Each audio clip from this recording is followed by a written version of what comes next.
우리 지난 시간에 이어서 계속해서 이 본문을 가지고 말씀을 나누는데요.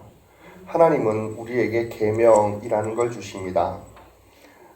계명 그리고 율법 이것을 왜 주셨는가? 왜 주셨는가? 그거는 하나님께로 갈 수 있는 길입니다. 하나님께로 가는 여정입니다. 그렇기 때문에 그 계명을 지켜서 신실하게 그렇게 살아갈수록 우리는 하나님을 알게 됩니다. 자식들도 마찬가지죠. 우리가 어렸을 때는 부모님이 왜 그렇게도 공부하라고 했는지, 왜 그렇게도 별로 좋지도 않은 이런 일들을 귀찮은데 한번 쉬게 하면 될 텐데 왜 양치를 하라 그러는지 수많은 규칙들을 가정 안에서 세워줍니다. 그 모든 것은 사실은 그렇게 함으로 말미암아 우리 자녀에게 유익이 되고 자녀들은 그 규칙들을 하나씩 지킴으로 말미암아서 나중에야 비로소 부모님이 나를 사랑하셨구나 그거를 알게 됩니다. 여러분, 그렇기 때문에 우리는 이 안에 있는 것 계명을 성경에서 찾아야 되기도 하지만 나중에 가보면 알 겁니다.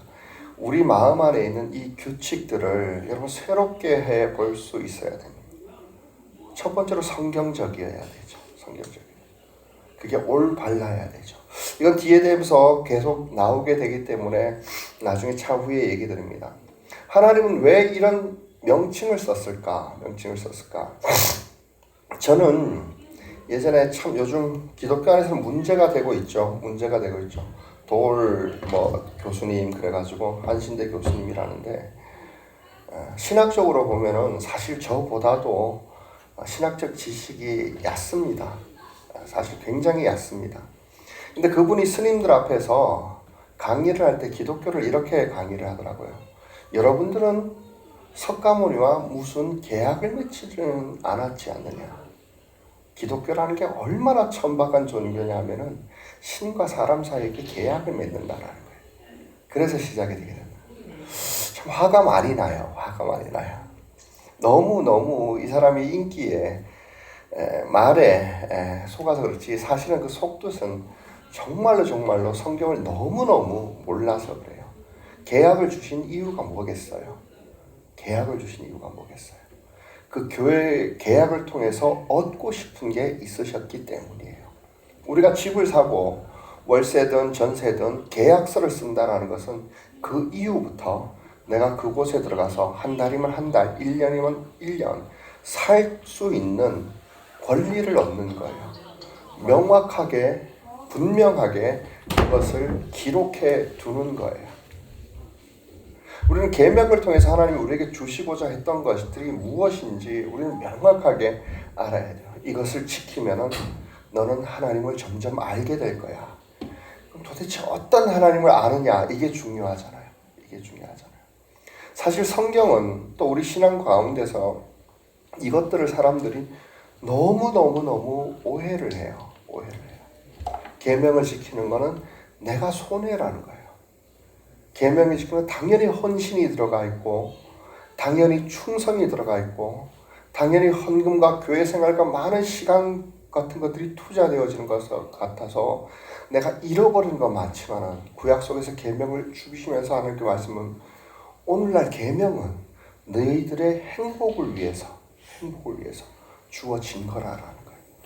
그거는요 우리가 신앙생활 하다가 그 계명을 지키지 않을 때에 우리 삶이 얼마나 무질서해지고 얼마나 파괴되어지는지 그런 것들을 보면 금방 알 수 있습니다. 또 왜 계약을 세우느냐? 쉽게 말하면 이 계약의 핵심이 바로 10계명이죠. 첫 번째가 너희는 나 외에 다른 신을 내게 있게 하지 말라. 10계명부터 4계명까지 하나님에 대한 계명이 나타나는데 그것은 뭐냐면은 하나님이 절대로 놓지 않는 것은 하나님의 주권이에요. 하나님의 하나님 되심이에요. 우리 사람이 어떻게 되어서인지 하나님을 참 쉽게 생각해요. 신을 너무나도 우습게 생각해요. 자기가 상상하기 때문이에요. 내 생각으로 하나님을 너무나도 쉽게 재단해버려요. 하나님의 주권을 보면은 왜 하나님 입장에서 하나님만 좋도록 왜 했냐? 왜 우리는 별로 받는 것도 없는 것 같은데 감사를 해야 되며 예배를 받고 우리는 영광스러운 찬양을 우리 스스로는 못 받고 왜 하나님께 돌려드리기만 해야 되느냐. 그렇게 하지만 그 모든 일들에 대해서 정말 계명을 지킴으로 하나님을 가까이 만났던 수많은 사람들의 고백은 모든 것이 나를 위한다라는 거예요. 우리가 하나님께 감사함도 마찬가지예요. 왜 감사를 해야 될까? 너희들을 위해서라는 거예요. 헌금을 왜 해야 될까? 왜 재물을 갖다 바쳐야 될까? 하나님 이렇게까지 말해요. 얘들아, 도대체 나한테 양 잡아서 가지고 오는 것이, 소 잡아서 가지고 오는 것이 그게 나에게 무슨 유익하냐? 원래부터 내 거 아니었냐? 근데 그렇게 함으로, 감사함으로 제사를 드리는 자가 하나님을 영화롭게 하는 거야. 그러면서 하나님을 알아가고 하나님을 만나 간다라는 거예요. 사실 요한이 이 글을 쓰게 될 때는 뭐냐면은 이게 다르지 않았어요. 이방 세계로 퍼져가면서 굉장히 강력한 이단이 나오는데 뭐냐면은 이 사실을 알고만 있으면 된다라는 거예요. 굉장히 무서운 일이에요. 지금도 말이에요. 우리는 수많은 진리들을 지식적으로 안다라는 거하고 내가 그렇게 하고 있다라는 거하고 착각이에요. 여러분, 아닌 것 같지만은 내가 성경을 많이 아는 것이 성경을 많이 지키고 있는 줄 착각을 해요. 정말 그래요. 특히 내가 누군가를 가르쳐 보면 그래요. 다른 사람이 나를 그렇게 인정해 주는 것 같아요. 저 사람은 목사니까 말씀을 더 많이 잘 지키고 있구나. 그렇기 때문에 저렇게 설명을 하지. 그렇지만 사실 그렇지 않아요. 정말 그렇지 않아요. 물론 논리적으로, 지식적으로 말씀을 가르치고 가르치는 사람이 있어야 돼요. 근데 그것은 은사예요. 좀 성경을 보면서 그것을 구별해야 돼요. 은사는요, 그 사람의 성숙을 위해서, 성숙하고는 별로 상관이 없어요. 사실은 상관이 없어요. 우리가 기적을 일으킨다 할지라도 그것은 우리의 영적인 성숙과는 별로 상관이 없어요. 왜 주었냐면 우리 공동체에게 필요하기 때문에 누군가에게 주어져서 누군가를 섬기다라는 거예요. 그게 은사예요. 근데 우리의 성숙의 척도는 사실 열매여야만 돼요. 우리 삶에 어떤 일들이 있어져가고 어떤 결과가 있어졌는가, 그거를 봤으면 좋겠다 생각됩니다. 아무튼 이 모든 것 위에 우리는 알아야 되는 것이 하나님의 주권이에요. 여러분, 생활해 가시면서 절대로 이 하나님의 주권을 내려놓지 마세요. 하나님은 저 하늘에서 이 땅에 오셨지만은 여러분, 그 영광을 흐리지 않으셨어요. 인간의 몸숨을 입고 오셨지만은 그게 바로 하나님의 영광이었다고, 하나님의 그 영광을 보여주시고자 하는 게 무엇인지 알았다면 그게 별로 상관이 없어요. 우리를 살리기 위한 사랑이었기 때문에 악의에게 있어도 상관이 없어요. 오히려 그 방법이어야 돼요. 많은 사람은 하나님을 오해를 해요. 생각해요. 이방인들처럼, 여러 문화처럼 전지전능하고 모든 것을 할 수 있기 때문에 자기 마음대로 하는 하나님을 꿈꿔요. 여러분, 그런 하나님은 성경에 기록되어 있지 않아요. 모든 것이 우리를 위해서, 우리 행복을 위해서 계명을 열어주시고, 그리고 계명을 통해서, 율법을 통해서 우리를 구하겠다고 하신 것이 하나님이에요. 차라리 이 모든 것이 사실 사단이 에덴에서 우리를 속일 때에 일어났어요. 뭡니까? 하나님의 권위를 인정하지 말고 네가 결정해라는 거예요. 그럼 얼마나 좋겠냐는 거예요. 너도 하나님처럼 되지 않냐고. 네가 우주 만물 가운데 가장 아름답고 가장 귀한 창조물이 아니냐. 하나님처럼 생각해 보라는 거예요. 하나님이 될 수 있다라는 거예요. 그리고 하나님의 창조를 무시하기 시작해요. 그리고 자기의 법도를 벗어나기 시작하는 거예요. 그러면서 그 길이 어디였나요? 끝내는 하나님으로부터 멀리 도망가는 길이 아니었습니까? 그 빛을 피해 숨는 길 아니었습니까? 자기 죄가 드러날 때마다 남 탓하면서 너 때문에, 저 여자 때문에, 저 뱀 때문에, 그러면서 점점 하나님으로부터 멀리 가는 그 길이었습니다. 그럼 우리는 다시 참 사람이 귀하지만 정말 사람이 귀하게 우리가 여기게 하려고 하면요, 하나님은 우리의 창조자가 되셔야 돼요. 창조자가 되셔야 돼요. 우리 스스로 창조자처럼 하나님처럼 되면 우리 스스로 그 형상을 얼마나 무너뜨리는지, 얼마나 파괴하는지, 그게 자유로울 것 같지만은 그렇게 되지 않는다라는 거 알 수 있을 겁니다. 그래서 지난 시간에 이어서 우리가 말씀드리고 싶은 건 뭐냐면, 일단 5절을 한번 읽어보겠습니다.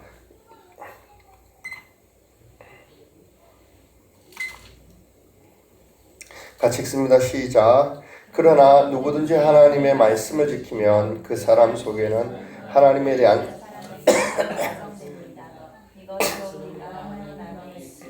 압니다. 이것으로 우리가 하나님 안에 있음을 압니다.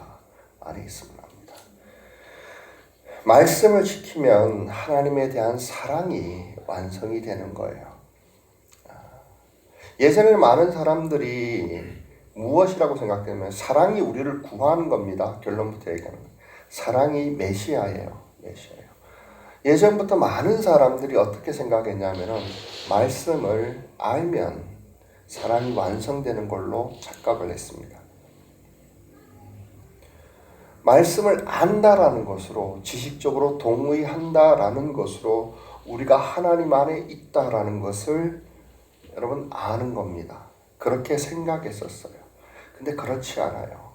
물론 그게 다 틀린 말은 아니에요. 그런데 여기서 요한이 이야기하는 것은 뭐냐면 영지주의를 겨냥해서 얘기하는 거예요. 그거 아니야. 영적인 지식으로 가득해 있는데 말씀을 지키지 않는데 너희들이 어떻게 하나님의 사랑 안에 있다고 그러냐? 어떻게 하나님의 사랑이 너희들 안에 있다고 그러냐? 사람이 정말로 하나님을 사랑하는데, 너희들이 정말로 예수를 사랑하는데 그 계명을 지키지 않겠느냐는 거예요. 예수님도 얘기했잖아요. 나를 사랑하는 자는 내 계명을 지키게 될 거라.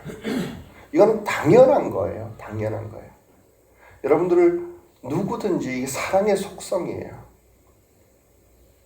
정말로 누군가를 사랑하면은 그 사람이 좋아하는 것을, 원하는 것을 하고 싶어 해요. 하고 싶어요.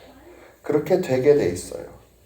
근데 그 원하는 걸 하기는 싫으면서 그 사람에 대해서 많이 안다고 해서 내가 그를 사랑하고 있다, 이렇게 이야기할 수 없다라는 거예요. 여러분, 하나님은 요한복음에서 보면 하나님은 영이다라는 거 얘기했어요. 이게 무슨 말입니까? 무슨 말입니까? 하나님은 우리 눈에 보이질 않아요. 보이질 않아요. 영이기 때문이에요. 당연해요.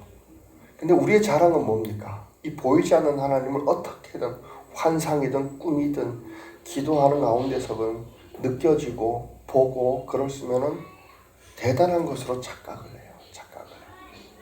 그러면 신앙이 성숙한 것으로 착각을 해요. 착각을 해요. 이 당시에도 그랬어요. 사도 바울도 이것 때문에 고민이었나 봐요. 그러나 그렇지 않아요. 예수님께서 직접 말씀해 주잖아요. 보지 못하고 믿는 자가 복될 거야. 복될 거야. 하나님은 영이기 때문에 회전하는 그림자가 없으시다고 했습니다. 해와 계절에 따라서 달라지는 그 그림자가 있는 육체를 입은 사람과 다른 거예요. 그런 해와 달을 만드신, 계절을 만드신, 시간을 만드신 창조자이기 때문입니다. 그렇기 때문에 우리가 하나님을 눈으로 볼 수 없는 건 당연해요. 그럼 하나님이 정말로 존재하시고 있다는 걸 어떻게 합니까? 어떻게 합니까? 그 말씀을 지켜봄으로, 그 말씀을 행해봄으로 우리는 하나님의 진리라는 것을 우리는 알게 되는 것입니다. 왜냐하면 하나님은 당신의 계명 가운데 당신의 마음을 담아두셨기 때문입니다. 우리는 그 계명을 지켜냄으로써 하나님의 마음을 알게 됩니다. 아이들에게 정말로 처음에는 엄마가 원망스럽고 왜 나에게 공부만 하려고 그래? 엄마는 돈 펑펑 많이 쓰던데 나도 용돈 좀 많이 줘. 원 없이 한번 쓰게 하지. 거창한 장난감도 가지고 내가 하고 싶은 모든 것을 해봤으면 좋겠는데 왜 이렇게 나를 얽어매이고 구속시키고 이러는 걸까? 이런 아이들이, 여러분, 그 규칙이 세밀하고 다정하고 많으면 많았을수록 여러분 나중에, 그리고 또 그 아이가 그걸 잘 지키면 잘 지켰을수록 크고 나서 여러분 그 말씀이 속에 담겨있는 부모의 마음을 알게 되는 것처럼 말입니다. 여러분, 그렇기 때문에 우리는 알아야 됩니다. 많은 사람들은 하나님을 오해합니다. 하나님이 어떤 분인지 당연히 모를 수밖에 없어요. 범죄하고 떠나왔기 때문이에요. 그래서 미리 생각해버려요. 세상 문화 가운데 신의 관념을 도입해버려요. 그래서 하나님, 내가 이렇게 달라, 내가 이렇게 너희들 생각하고 달라, 이것을 끊임없이 성경을 통해서 우리에게 알려주십니다. 이사야서 55장 8절에서 9절 보면 이런 말이 있습니다. 나의 생각은 너희의 생각과 다르며 나의 길은 너희의 길은 나의 길과 다르다. 주님께서 하신 말씀이다. 하늘이 땅보다 높듯이 나의 길은 너희 길보다 높으며 나의 생각은 너희의 생각보다 높다. 이 말씀이 이스라엘 멸망을 앞에 두고 하신 말씀이에요. 이스라엘이 이때 분노가 가득 찼어요.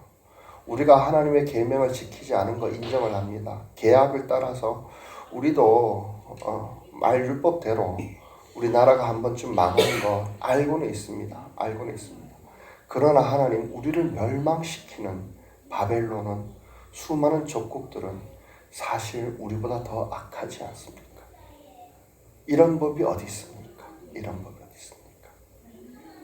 그때 하나님 말씀한 거예요. 내 생각은 너희들하고 달라. 지금 내가 너희들이 미워서 때리는 거 아니야.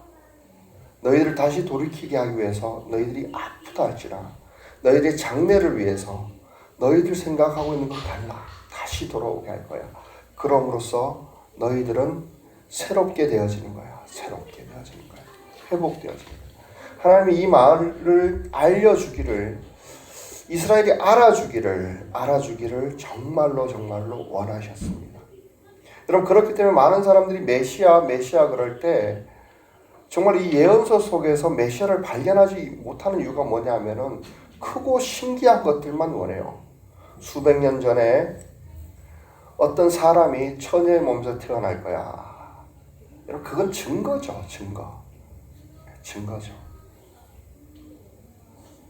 베들레헴에서 태어날 거야. 어떻게 살 거야. 그 모든 예언들이 우리가 겉으로 드러나는 형상만을 가지고 집중하는데 사실 그보다 더 많은 예언이 뭐였는지 아십니까?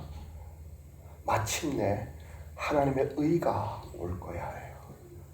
마침내 하나님의 마음이 너희들 안에 기록이 될 거야. 이게 메시아의 진위예요. 말씀이 이루어진다라는 거예요. 너희들을 통해서. 하나님의 공의는 완성이 된다라는 거예요. 그래서 모든 것을 다 회복한다라는 거예요. 신기한 것만 찾는 게 아니에요. 좀 우리가 이 땅에서 뭐가 진짜 옳은 거냐, 십자가 앞에서 십자가를 지기 바로 직전에 빌라도가 예수님에게 묻죠.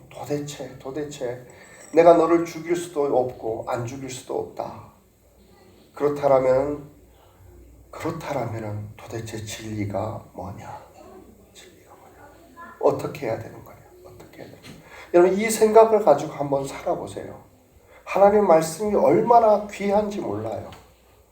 이 세상을 정말 유지시키고 있고 이 세상을 간신히 하나님의 긍휼로 붙들고 있는 그 그림을 어떻게 볼 수 있는가? 하나님의 사랑, 오신 메시아, 그 말씀밖엔 없는 거예요. 여러분, 그러니 우리는 세상에 대해서 희망이 되어져야 됩니다. 고린도전서 2장에는 이런 말이 있어요. 사람 속에 2장 11절부터 보면은 사람 속에 있는 그 사람의 영이 아니고서야 누가 그 사람의 생각을 알 수 있겠습니까?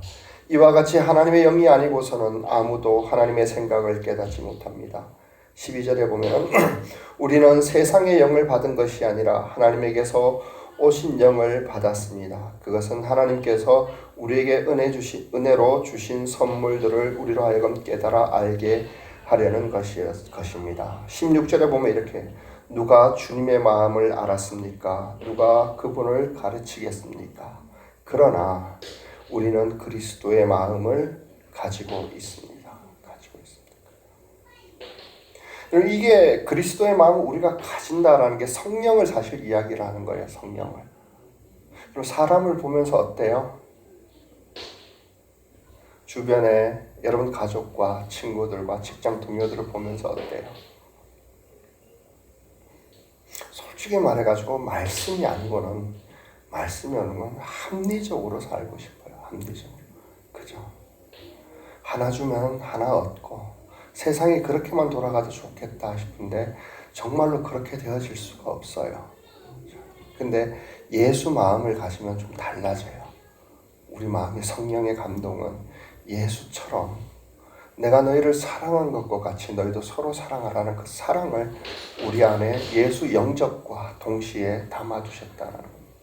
말씀을 지킨다라는 것은 율법의 완성이다라는 것은 여러분 그 음성에 우리가 순종하는 하루하루의 삶을 살아간다라는 것입니다.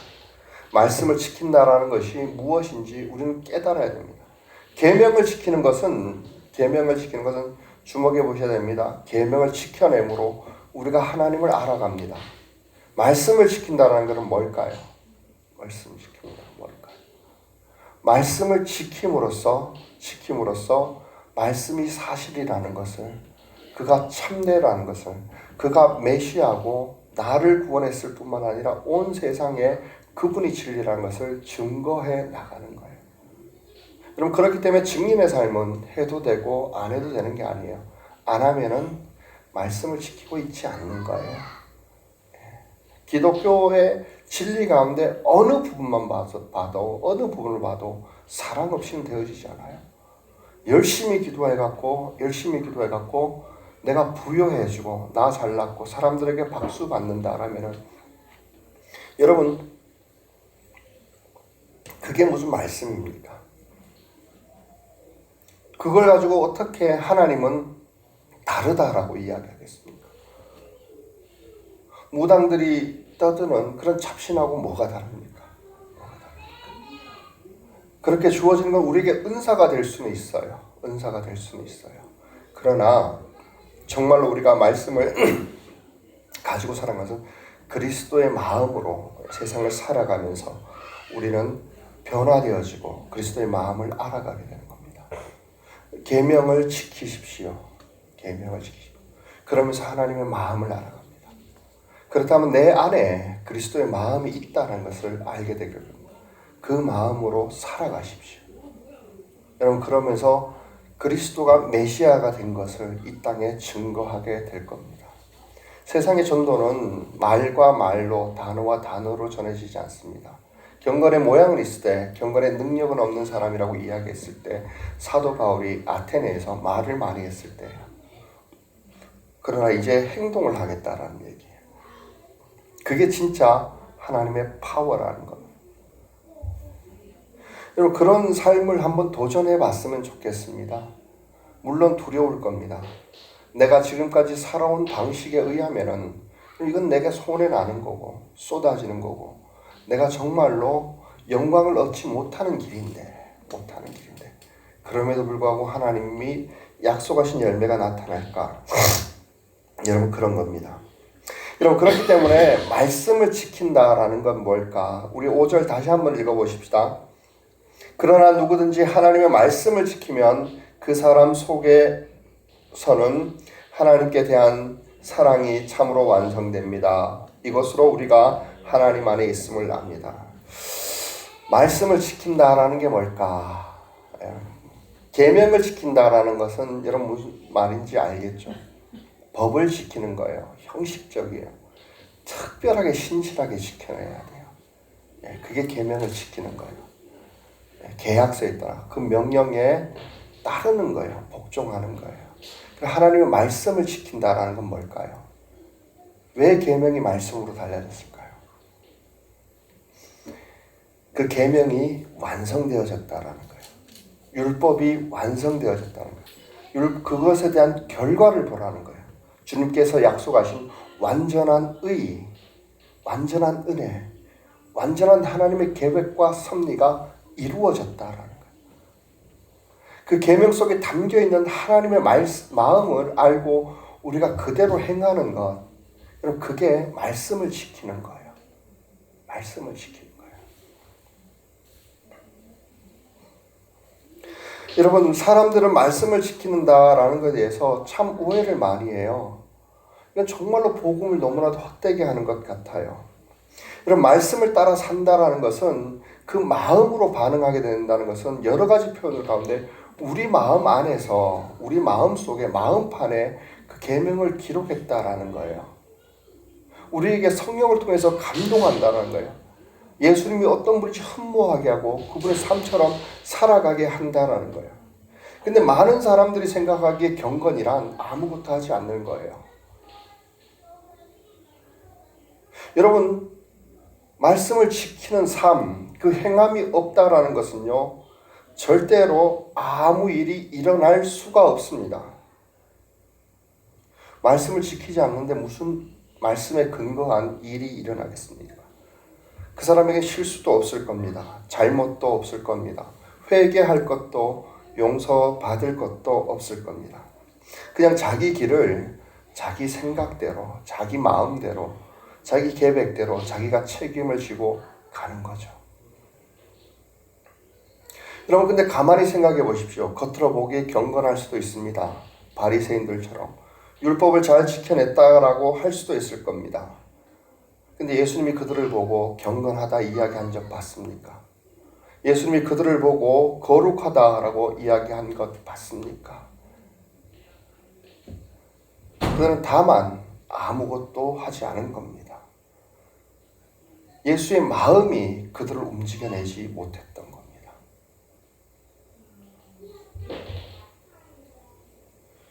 어찌 보면은 우리는 이 마음의 반응에서 예수의 마음으로, 예수의 영으로 세상을 보고 내 형제를 보고 내 가족을 보니까 마음이 불타오르는 거예요. 어느 때는 분노가 이르기도 하고 어느 때는 가슴 아픈 사건들이 정말 실망이 찾아오기도 해요. 수많은 일들이 있어요. 여러분, 그것은 말씀이 우리 마음 안에 있기에, 예수 마음에 우리가 반응하기에, 성령의 음성을 듣고 있기에, 내가 알지 못했던 예수의 모습을 계속 발견하고 있기에 그렇기 때문에 우리는 실수하는 거예요. 우리는 잘못해요. 지키지 못해 넘어져요. 자빠져요. 그건 당연한 거예요. 당연한 거예요. 여러분, 그러기 때문에 우리는 다시 주여 십자가를 의지하고 일어난다라고 하는 거예요. 여러분, 회개라는 게 뭔지 정말로 우리 진정으로 한번 생각을 해보십시다. 재수 없는 일이 일어나면은 내가 뭐 잘못하지 않았나 그때서야 생각해보고, 하나님 어떻게든 좀 잘 되려면 근데 감정적으로 좀 홀가분해야 될 것 같은데 용서해 주셔서, 눈물 한번 나면은, 신세한탄함으로 눈물 한번 나면 그게 회개입니까? 아니에요. 말씀이 내 안에 있기 때문에, 하나님의 마음이 내 안에 있어서 그 눈으로, 그리스도의 심장으로 세상을 바라보게 될 때 예수님과 같은 손짓, 몸짓이 나와요. 그게 안 되어져서, 그거를 할 수 없어서, 그거에 반응해서 다른 일을 하기 때문에 그럼 우리는 하나님께 용서를 구하면서 가는 거예요.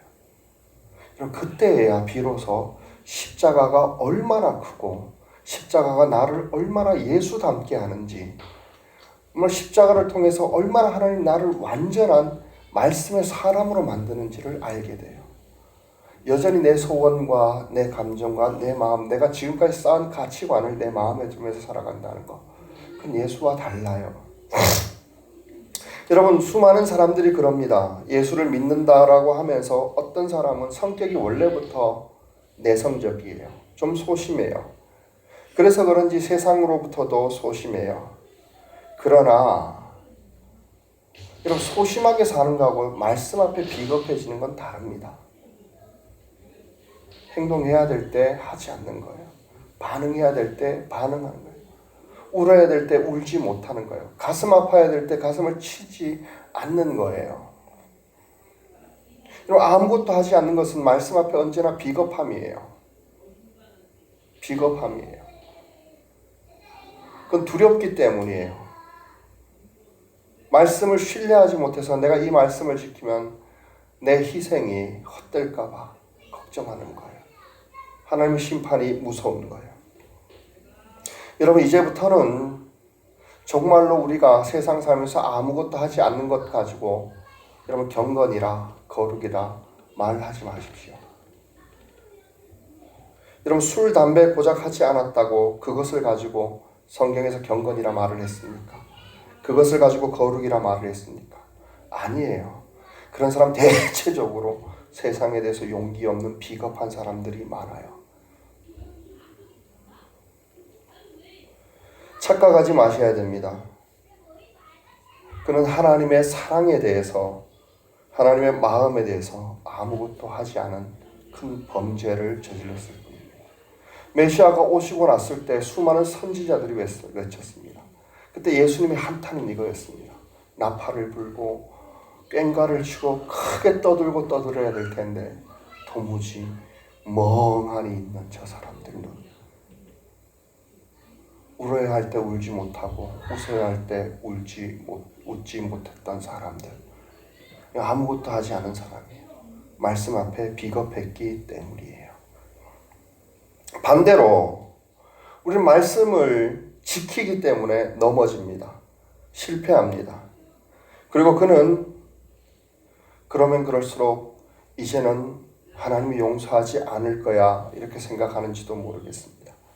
그러면서 다시는 일어나지 않으려고 합니다. 나는 해도 안 돼. 나는 해도 안 돼. 여러분, 이것은 십자가를 너무 과소평가하는 것입니다. 주님의 부활을 여러분 믿지 못하는 것일 수도 있습니다. 모든 절망을 이기신 십자가와 부활, 그게 예수 그리스도입니다. 그 행위 안에 하나님은 말씀을 담아주셨습니다.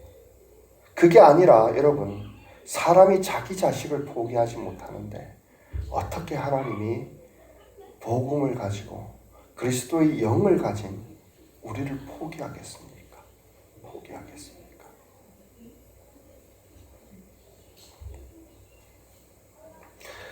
십자가 사랑을 너무나도 과소평가하는 것입니다. 하나님의 위대한 사랑을 너무나도 몰라주는 것입니다. 다시 일어나면 됩니다. 다시 일어나면 누구든 용서하시고 누구는 받아주겠다는 겁니다. 이것이 비로소 선지자들이 그렇게도 간절히 바라면서 그날이 오면 이루어질 거야 했던 하나님의 의가, 하나님의 사랑이, 하나님의 말씀이 세워져가는 그 때를 바라보면서 예언했던 것들이 예수 그리스도 안에서 모두 다 이루어진 겁니다.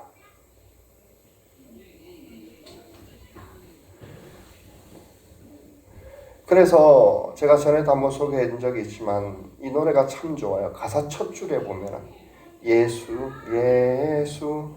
하나님의 사랑 주독생자, 이게 1절이에요. 2절은 이게 2절이구나. 1절이 예수 하나님의 공의예요. 십자가 안에 다 있어요. 다 있어요. 우리 말씀을 그 마음 안에 두고 주님의 마음을 알아가면 알아갈수록 우리는 그 복음에 대한 비밀을 알게 돼요. 우리 말씀을 지키려고 노력해야 돼요. 애써야 돼요. 소중하게 여겨야 돼요. 여러분, 그럼으로써 우리는 점점점 어쩌면 하나님을 더 알게 됩니다. 여러분, 그렇지만 사도들이 계속해서 특히 바울이 서신서에서 계속 이야기하는 게 이거예요. 우리는 부분적이라는 거예요. 그거는 은사라는 거예요. 그걸로 완성되지 않는다는 거예요. 그럼 예수님의 사랑이 불완전했느냐? 그게 아니에요. 교회를 통해서 이런 거예요. 어떤 사람을 사랑할 때에 어떤 사람은 채찍으로 다가서야 될 때가 있습니다. 어떤 사람은 당근으로 다가서야 될 때가 있습니다. 내가 오늘은 때렸다가 내일은 쓰다듬었다가 이러면 사람이 헷갈릴 겁니다. 그러나 교회 속에서 누군가는 그리스도의 사랑으로 때려주기도 하고 누군가는 감싸주기도 하고 용서해주기도 하고 이런 겁니다. 다만 우리가 정말로 말씀에 반응해서 그 사랑에 반응해서 그렇게 살아보는 거예요. 살아보는 거예요. 여러분, 사랑으로 행하는 것이 바로 말씀을 지키는 것이라는 것을 우리는 명심해야 됩니다. 신약 성경의 결론입니다. 결론입니다. 여러분, 신약 성경의 결론이 그거예요. 내가 너희를 사랑한 것 같이 너희도 서로 사랑하라. 무슨 말이에요? 우리는 사랑 자체를 많이 오해를 해요. 내 기분 좋으면 사랑을 하고 생각해요. 그거 아니에요. 예수님처럼 누군가를 사랑해 주는 거예요. 그게 이 이후에부터 6절 이후부터 계속 요한은 설명하고 있습니다. 저도 다음 주 중에는 여기에 대해서 한번 설명하고 싶은데요. 사랑으로 행하는 거예요. 내가 그렇기 때문에 좋아하는 사람들, 내 가까운 사람, 내게 유익을 준 사람을 사랑하는 게 아니에요. 그리스도가 사랑했던 것은 그게 아니에요. 그냥 사랑 본질 자체였어요. 나는 부분적이에요. 그렇기 때문에 어떤 사람을 향해서 어떤 사람에게 내가 이것은 할 수 있겠다라며 그 사랑을 실천해 보는 거예요. 그러면 그 사람이 못한 것을 다른 사람이 할 거예요. 그래서 사랑을 이야기할 때 우리가 부분적으로 알고 부분적으로 예언하자 온전한 것이 올 때는 그 부분적으로 하는 것이 필요한다고 했어요. 그게 교회 안에서 이루어지도록 한 겁니다. 주제에서 벗어나니까 여기까지 이야기를 하려 합니다. 여러분, 사랑으로 행한다라는 겁니다. 하나님의 말씀을 지킨다라는 것은 결론적으로 예수님의 새로운 계명, 요한을 통해서 사도를 통해 주셨던 단 하나의 계명, 내가 너희를 사랑한 것 같이 너희도 서로 사랑하라, 이겁니다. 여러분, 이것을 행하는 겁니다. 그 마음을 우리가 품어봅니다. 그 마음 품은 채로 내 형제를 바라보는 겁니다. 세상을 바라보는 겁니다. 그리고 주님이 어떻게 하셨을까 그것을 고민해 보는 겁니다. 여러분, 재미난 사실이 있습니다. 이것은 믿음과 동일합니다. 우리가 진짜 사랑을 얼마나 신뢰하는가라는 것이 우리의 믿음과 동일합니다. 그런데 로마서에 보면 참 재미난 얘기를 해요. 믿음이 약한 사람이 율법을 잘 지킬까요? 믿음이 강한 사람이 율법을 잘 지켜내게 될까요? 예. 사도에 의하면은 믿음이 약할수록 우리는 율법을 잘 지키게 돼요. 그분의 삶이 어떤 규칙과 틀 속에서 우리 어린아이들에게 사실은 양치하는 거 한 번쯤 빼먹어도 되지만은 매일매일 양치하거나 정해진 시간에 일어나고 정해진 시간에 자거라 그런 것처럼 믿음이 연약하기 때문에 그 율법을 지켜냄으로써 그 마음에 떳떳함을 얻는 거예요. 그러면서 하나님을 알아가는 거예요. 이제 나중에 자라가면서부터 성숙해지면서부터 그 율법에서 자유해요. 근데 그 사람은 어린 사람을 향해서 그리스도의 사랑으로 그들에게 맞춰주는 거예요. 섬겨주는 거예요. 여러분, 이런 교회예요. 그게 그리스도의 사랑이 이루어지는 거예요. 그래서 이런 설명 끝에 바울은 이렇게 얘기합니다. 만일 14장 15절에 보면 만일 음식으로 말미암아 내 형제가 세 번역으로 읽어야죠. 내가 음식 문제로 형제 자매의 마음을 상하게 하면 이게 바로 그거예요. 율법이에요. 율법에 정해진 대로 먹어야 되느냐 말아야 되느냐 이거예요. 마음을 상하게 하면, 그래서 누구 보고 넌 왜 먹었냐, 너는 왜 먹지 않았냐, 자기 기준으로 사람을 바라본다라고 하면은 그것은 이미 사랑을 따라 살지 않은 것입니다. 저 사람 믿음이 연약하기 때문에 나름대로 최선을 다해서 율법을 지키려고 하는 거야. 더 잘 지킬 수 있도록 내가 도와주는 거야. 어떻게 도와줄까요? 내가 믿음이 강하다고 해서 막 먹는 게 아니라 그 사람 앞에서 그 사람과 똑같은 방식으로 먹어주는 거예요. 힘들고 어렵지만 이게 사랑이잖아요. 이게 사랑이잖아요. 개역 성경도 제가 한번 읽어드리겠습니다. 만일 음식으로 말미암아 내 형제가 근심하게 되는 이는 내가 사랑으로 행하지 아니함이라. 그리스도께서 대신하여 죽으신 형제를 내 음식으로 망하게 하지 말라. 여러분, 얼마나 따뜻한 사람이에요. 이게 교회에 있으면 얼마나 좋을까요? 얼마나 좋을까요? 고린도전서 16장 14절에도 비슷한 얘기가 나와요. 이게 고린도전서의 결론이에요. 그렇게 문제 많고 분열되고 갈라졌던 고린도 교회에 모든 일을 사랑으로 행하십시오. 사랑으로 하십시오. 여러분, 사랑은 모든 율법의 완성이기 때문입니다. 구약시대 때 많은 선지자들이 그토록 바랬던 완전한 의와 완전한 사랑과 완전한 은혜가 이제 오신다 오고 나면 이루어질까 했을 때 여러분 때가 이름에 이미 오셨습니다. 그냥 너무 신기한 거 기적에 집중하는 것이 아니라 예수 그리스도를 볼 때 아버지의 마음이 집중해야 됩니다. 그 사랑이 육체를 입고 오셨습니다. 말씀이 육체 안에 거하셔서 직접 우리에게 오셨고 어떻게 하는지 가르쳐 주셨고 그분이 우리에게 요구하는 것이 사랑을 따라 행하다라는 겁니다. 여러분 그렇기 때문에 요한은 정확하게 아셨습니다. 하나님의 계명은 하나님의 말씀은 사랑입니다.